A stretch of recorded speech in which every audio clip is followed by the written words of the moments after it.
గట్కేసర్ మున్సిపాలిటీలోని కొండాపూర్లో అనారోగ్యంతో బాధపడుతున్న మాజీ ఉప సర్పంచ్ కాంగ్రెస్ సీనియర్ నాయకుడు ఇమ్మడి నరసింహారెడ్డికి కాంగ్రెస్ పార్టీ మున్సిపల్ ఉపాధ్యక్షుడు కోరుబోతు నాగరాజు ముదిరాజ్ ఆదివారం 10,000 రూపాయల ఆర్థిక సాయం చేశారు.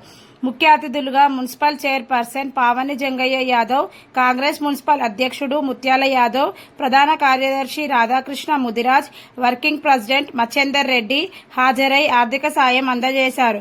ఈ కార్యక్రమంలో మాజీ సర్పంచ్ ధనంజయ, జంగయ్య ముదిరాజ్, సంజీవరెడ్డి, శివప్రదీప్ రెడ్డి, ప్రశాంత్, మహేష్, సాయిరెడ్డి, వెంకటేష్, విజయ్, ఆంజనేయులు, యాదవ్, రాజారత్నం, రాము, గణేష్ పాల్గొన్నారు.